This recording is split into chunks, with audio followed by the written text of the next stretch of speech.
Hey, Kevin here with another Flippin' Dork Flips and Finds video where I show you different items I pick up really cheap, thrifting and garage selling, and I sell online for a lot more money.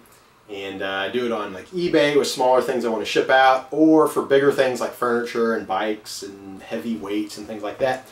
I'll do it locally on Craigslist or Facebook Marketplace or different places like that. Anyway, in the previous video I mentioned that I was excited about today. It's Friday and there was going to be this really big neighborhood garage sale that I went to last fall, and now they were having the spring version, and it was 7 in the morning. It's about 10 miles away, so I wanted to get there early, and I bought really good stuff last year, so this year I was excited to just buy as much stuff as I could and just really hit it hard. Even if it takes me a while to list everything, I want to be able to buy and sell as much as I can and really pump it out this year, especially local items because they just sell so quickly. It takes me a while to do eBay items, but for local stuff it seems to go pretty quick. It sells within like a week, week and a half, whereas eBay stuff sometimes takes a month or a month and a half. But anyway, so I'm really bad about going to bed on time when I know there's like a reason to get up early. And last night I was working on some video stuff and I was posting things on eBay, and I didn't get to bed till about 2 or 2:30 in the morning.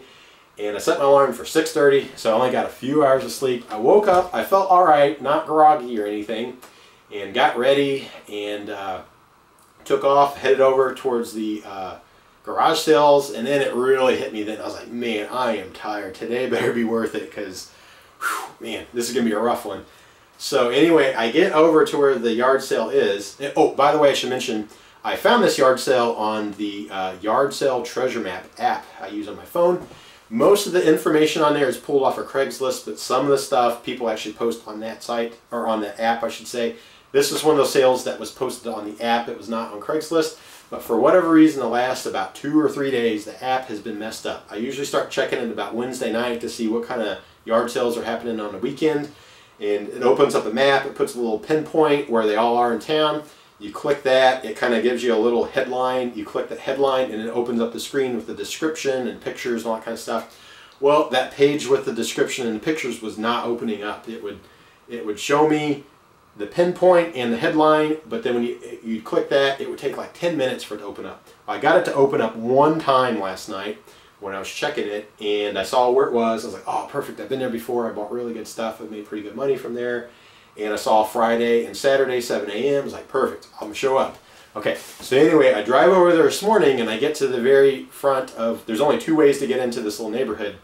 And I noticed there's no big sign like last year. I was like, okay, that's kind of weird, but whatever. You know, it is Friday. Maybe most of them are going to have it on Saturday. So then I get to the first road, and I drive up and down, and I'm like, there is no yard sales. That's really weird. So I get to the second road. It's like, okay, this is really weird. There's still no yard sales. This is either they blew this thing out of proportion or something's wrong. Well, then I started thinking, okay, they have been talking about, even though it's April, there's supposed to be this snowstorm later tonight where we might get a few inches of snow. Maybe they're all scared of that and they're just not going to have it. They don't want to have it all set up today and then have to bring it all in tomorrow. So I drove there's only like 5 roads, but they're pretty long. It's just kind of an enclosed neighborhood. I hit every road. There was no sale whatsoever. I thought, oh, great, something happened. So I started heading back home. I did my normal route around town. I hit up these certain main roads where almost always find a yard sale sign that I can then jet off course and go find it. So I did find a yard sale. When I got there, I opened up my app again, and that page finally opened for me. I read through it, and that neighborhood sale is next weekend. So I had misread the date. So at least I have that to look forward to this week. Hopefully the weather will be better by then anyway. So that's kind of how my morning went. I had a few hours of sleep. I was really groggy by the time I got there, and then nothing. Alright, so I show up to the first yard sale. I actually had to drive around because it didn't open until 8, and I got there probably about 20 till. So I did a little more driving trying to find other signs, and I come back. And they had a lot of older stuff, which is sometimes a good sign, but nothing I really wanted. A lot of it was junk, like broken Tupperware and, I don't know, just like garage sale stuff. So when they're like when they have a garage sale, but it's the stuff that they've had in their garage since the 80s that they have never been able to sell at a garage sale, if you know that, you know what I'm talking about, that kind of junk. That's what they had. The one thing I did get, though, I didn't actually pay for, and a free sign on there, all right, and that is this VCR. So this is a Sanyo VWM-710. It's not really worth that much money. I looked them up, but I got it because A, it's free. I could probably still make a little money off of it, but also it's a VCR, so I can test VHS tapes when I find good ones. Like the one I mentioned in the last video, I paid 50 cents, and it could be worth up to 50 bucks. So I want to make sure it actually works. So I got this for testing purposes, but if I did want to sell it, they are going for, it really depends on condition, but somewhere around about $25.99 with free shipping, up to $50 with free shipping. Most of them were actually about $39.99, somewhere around there. But it was all condition based. They were really clean. They were all tested. They had all the cables. They had the remote. This is all I have. I don't have the remote. I don't have cables. And the ones going for $50, so $49.99 free shipping, they had a smart idea. They had the remote. It was very clean. They were also giving away a brand new sealed blank tape. So that's a smart idea. If you want to sell VCRs, go ahead and include a tape with it. So if I wanted to sell this, I would have to find the remote that works with it.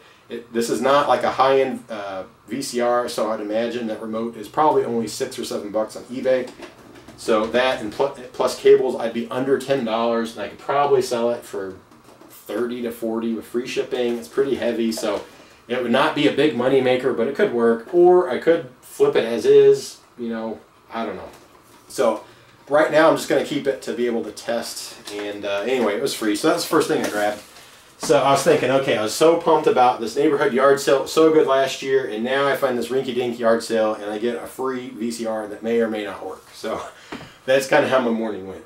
So anyway, I drove around a little more. I went to the only other yard sale that I could open on that app, and I showed up, and they had a lot of stuff, a lot of kids' toys, not like baby toys, and not like I don't know how to describe it. It was like good kids' toys, like interesting stuff, but nothing I really wanted to sell. It was not quite the profit I'm looking for. Some of the stuff I might make $10 here or there, but it's just not what I'm looking for.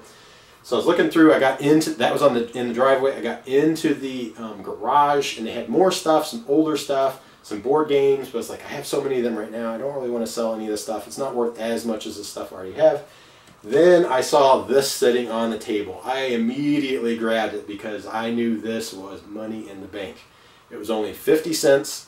The brand is Radica, and this is called Big Screen Solitaire. You want to keep this one in mind. I've showed this in the videos before. These are worth really good money.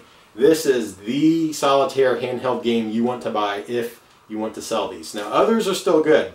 Other Radica solitaire games, usually they're blue or like a dark color anyway, and you can get them for 50 cents, $1, something like that. And they sell for $15 to maybe about $20, $22, somewhere around there with free shipping. So you're really only going to make about $12 to $17 profit, somewhere around there. They're so easy to ship though. Just wrap them in bubble wrap, put them in a bubble mailer, and they ship off real easy, first class. They're no more than a pound. So anyway, these though are worth a lot more money. The first one I ever found, I got at a yard sale last year. It was 50 cents. The instructions back here were worn down, and I still sold it for $42.95. Then several videos back, so a couple months ago, I found one of these for $3 at Goodwill, and I listed it, and I think I had it listed for $54.95, and I think it sold for that, or maybe $50. I don't remember. I'd have to go back. Basically, it was somewhere around $50 to $55. And I only paid $3 on it. Well, the one I found today, again, 50 cents. And it's in good a shape as the one I sold last time.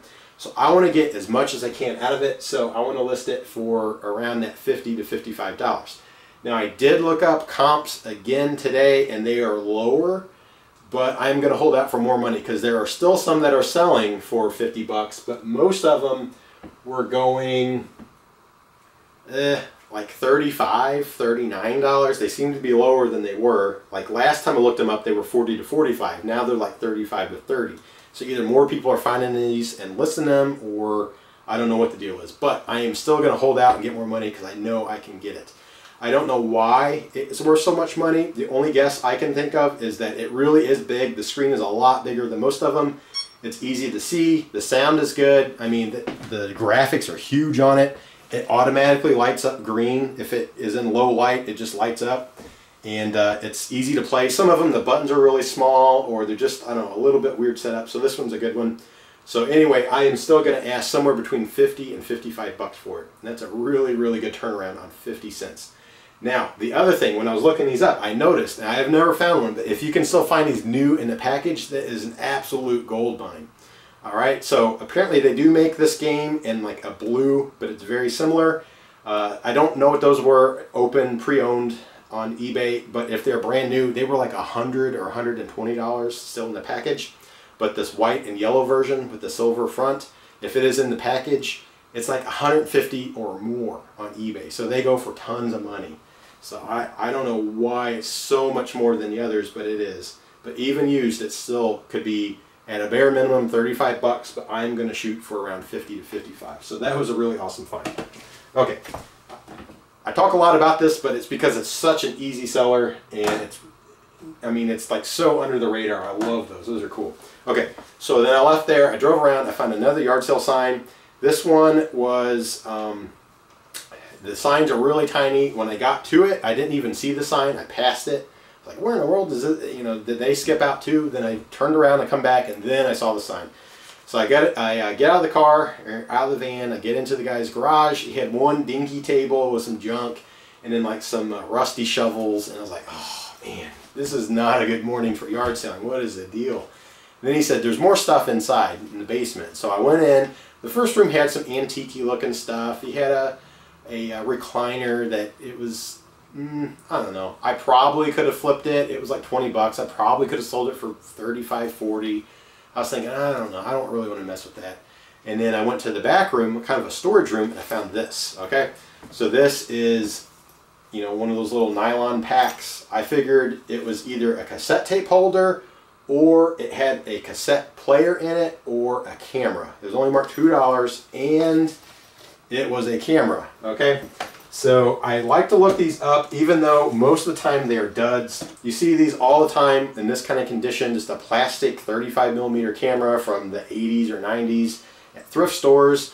Sometimes they're 50 cents, sometimes they're $1, sometimes they're $2.50. Almost all the time when you look them up, they sell for like $5.75 or sometimes $11. I did find one recently that I think I can sell for like $20, $25, but this one blew me away. Okay, so it does have the strap with it. It has a case which is not branded, but this one is a Nikon One Touch 35mm camera. I paid $2 for it. I looked it up on eBay. It is a really good seller, and they are going between $55 and $60 plus shipping. Some of them that had the instruction manual and maybe a roll of film were going for like $70 to $75 with free shipping. So I think at a minimum I could ask probably $55, but I'm going to try to shoot for more because it does have a case. So that was really awesome. So I found 2 garage sale items today. I have a total of $2.50, and I should have over $100 profit. That is a really, really good turnaround on my money. So that at least got me a little bit excited, but I was bummed out because that was it for garage sales. There was like nothing today. I think everyone got scared of the weather. So I decided to do a little bit of thrifting, so I went to Goodwill. They did not have anything that I wanted to flip on eBay, nothing local at all, nothing big. I did buy a couple of cables for the VCR to test it out, and I bought one VHS tape to then put in there, so that way if this thing eats it up, it's going to eat up a 50-cent VHS tape and not my $50 good one. So the VHS tape I bought is 3 Men and the Baby, and that is now going to be my go-to VCR tester tape. So anytime I test one out, it is going to be that movie, 3 Men and the Baby. So anyway, okay, so I left there. That's all I found there. I went to Salvation Army. I did find a few things. First thing I found was another calculator. It's the kind that I've mentioned several times that I don't want to sell anymore, but I always buy them because it's such an easy sale. So I might as well say I'm going to buy these, even though it doesn't meet my the money I'm trying to make. So this is a Texas Instruments BA2 Plus. This is a business financial calculator. People use these in college for like finance class or business majors or whatever, but it does seem to be a little bit seasonal. It seems to sell best at the beginning of college semesters. So back in January, these were selling well. Now they're not. I thought maybe they would sell for like finals. We'll see. Maybe those haven't quite started up yet this year. But anyway, it was only $1.50. I looked them up, and right now they are selling between about $13.95 up to about $18.95, somewhere around there. So I could list it and just try to get that, or I could hold on to it till maybe August when college starts back up and possibly get another $3-4. Maybe I could sell it for about $22-23.95, somewhere around there. So I don't know, we'll see. But right now I could probably sell it and maybe get $18. So I don't know. It's not as good as graphing calculators. Those are worth a lot more money, but it's so easy to just wrap it in a piece of bubble wrap, put it in a bubble mailer. It mails out for like $2.61. I mean, they're really cheap, and you end up making, you know, $10 to $15 profit. So I don't know. It's not my $30 I'm trying to meet, but they're so easy. It's really hard to pass up on these. Okay, so I also found a cooler when I was there. I've never found and bought one of these before, but I remember these from back in the day. This is an Igloo tag-along is what it's called, and it's like a personal picnic cooler. It has this nylon strap, which is interesting, instead of the plastic handle, but it's still, the strap thing here does lock, so you can't pull the lid off until you turn these, and then the lid comes off real easy. This is the color scheme that come in, maroon with a white trim and then kind of a cream tan colored top. The key with these old coolers, these Igloos and the Colemans, it's all about condition. It's worth a lot more money if it's in good condition. This one is in decent condition. It's not terrible, but it's not amazing. I've found a lot cleaner ones before. I've also seen a lot dirtier ones. So this one's a little scuffed up on the bottom. The bottom almost never matters. I sold a Coleman little Oscar before that had a date and a guy's signature. Huge, I mean, the whole bottom was covered in this guy's signature, and it still sold. I tried cleaning it with everything I had, and I couldn't get it off, and it still sold.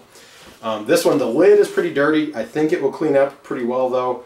I'll try to use a magic eraser, and I will also use some rubbing alcohol. And then the interior, it is a little bit marked up, has some blue in there. I'm thinking from one of those little frozen, those blue icy things you put in there to cool it off. And anyway, I will use a magic eraser or maybe some Barkeeper's Friend, whatever I can to try to get this as clean looking as I can, because these sell for good money. So I paid $3. I looked them up and I was surprised. These sell for more money than the ones I had been selling, the Coleman Personal 8s and the Coleman Little Oscars. So the Little Oscars usually go for about $30 for free shipping. I'm trying to sell one right now for $30 plus shipping. It hasn't sold yet, so it's going to take the right person. But these, on average, depending on condition, are selling between $25 to $40 plus shipping. And shipping is between $10 and $15 because they're pretty heavy, pretty big. So anyway, at a bare minimum, I should be able to sell it for $25, and after fees, probably make a $20 profit on it. But I'm going to try to clean this one up, and I don't think I can get 40, because the ones that were 40 were really clean. But I might be able to get between 30 and 35 plus shipping. So someone's going to pay like between 40 and 45 bucks total for this. So you want to be looking out for these. You got the strap, I mean, it'd be really hard to miss, and it says tag along on top and on the bottom. Also, they are dated just like the Coleman coolers. It looks like a clock. That is the months 1 through 12. This one is pointing at 12, so it's made in December. And it has a date code 83, which is 1983. So this one is from December of 1983. So I paid $3, and I'm gonna try to sell it for between 30 and 35 plus shipping. So that's a really good turnaround. It's not gonna break in shipping. You just gotta put it in the right box, and it's really easy to send off. All right, whoops, my battery just died on me, so I had to change it out. Okay, so the last item that I picked up is this pair of boots at Salvation Army. These are Durango brand boots, which I don't think are like a super amazing brand, but they are interesting in their own way. All of them that I have ever found have had these rubber non-slip bottoms, like an oil-resistant non-slip bottom. I think they are kind of like a ranch work style boot, so not like a cowboy fashion boot with like the leather bottoms that are really slick. These have, you know, the textured rubbers. It's more of a work boot, but still styled like a cowboy boot. The last pair I found at a garage sale. It was actually the same day I went to that neighborhood yard sale. It was a house right before that neighborhood, and I paid $10 and they sold for, I think I had them listed at 109, and I think I took a best offer at 100 on them. So it was a really good turnaround. Great shape. They were in a different box, but I did have a box for them. They had the tag, so they were totally brand new. This pair that I found at Salvation Army look new except for one big issue. Okay, so looking at the bottoms of them, you can tell they have never been worn except for maybe once. There's like a very, very light scuff on the heel. So I'm thinking someone tried to wear them inside because they are not dirty. They have never been outside. You can just tell there's no dirt whatsoever. A very light scuff that could even just be from storage. I mean, it's super light. Okay, they do have it marked $15 in Sharpie, but that will clean right off with some rubbing alcohol because it's a rubber. It'll clean right off of that. But if these were leather, it would be a little different story. But, I mean, just the color on them, there's no scuffing, there's no wrinkles, there's no toe creases. So these are technically new, but they were stored very poorly. And check that out, the toes are in terrible condition. They have some major scuffs on there. So what I'm going to have to do is take some shoe polish and try to clean them up and make them look as good as I can. At least get them to not be so light colored. They will still be a little bit rough textured. And I can't sell them new. I might be able to sell them like new and just say that they got, they were stored without a box and the toes got scuffed, but they haven't been worn. And maybe I can get a little more money out of them that way. Anyway, if these were brand new, just like that other pair, I could probably sell them for around $100. But I think I'm going to probably have to sell these as used. I don't know, we'll just see. But I looked them up and they are going between $39.99 free shipping. That was pre-owned ones that had some wear, up to where I think these might end up falling at about $59.99 free shipping. That's where they were. So I don't know, maybe I could ask about $55 plus shipping because it's probably going to be around $10 to $15 to ship out depending on how far they go. I could get a little more money out of them. So that would drop me down to $40. Then there's going to be some fees. So I'd still make a little over probably $30 to $35 profit, which would be okay. So these are not like this amazing find, but I think pretty good. So I'll try to clean them up and see what happens. But I'll try to get as much as I can out of them. And I don't know, we'll just see how that scuff hurts or helps. I don't know. Maybe someone loves that, but I doubt it. Okay, so anyway, that was the flips and finds of today. I've been finding all kinds of good stuff, but I have so much of it that it's taking me a while to list. So all my other sales are still old items I've had for a while. It's a little weird because I've been finding so much good stuff, but the sales are still kind of slow now. So I've been buying way more than I've been selling. So hopefully it eventually starts catching up. But anyway, I think I'm going to go ahead and call the video for now. It's probably way too long to add any more of it or onto it for this weekend. So anyway, if you like the types of items I'm showing you, I'm really trying to go, not necessarily high end, but I'm trying to go like higher ROI, higher profit type items. And if you like the types of sales and items I've been finding and flipping, go ahead and hit the thumbs up, leave a comment of what you think. If you haven't subscribed, go ahead and do that. The channel really is starting to kind of grow now. I really appreciate you guys checking out the videos, getting a little more views on them. I'm trying to build up to that 1,000 subscriber threshold, plus some. You have to have like a crazy amount of minutes watched, like 400,000 minutes or something like that, before they will monetize the channel, where you can start making that, 0.003 cents per view or whatever it is. It's very low, but anyway, that would be helpful because I do put a lot of time into shooting the videos every day. And anyway, if you haven't subscribed, go ahead and do that. I do have another channel, DIY Dork, where I do like makeovers, things like that. I haven't done a video on there for several months, but I am going to put one up pretty soon on that dresser set I did a while back. You can check out. Plus I have a whole bunch on there, and I have a bunch of subscribers, a bunch of views. You might like that if you like some of the stuff I do here. And if not, then, oh well. But anyway, thanks for checking out the video, and I don't know, hopefully some more cool stuff will happen this weekend.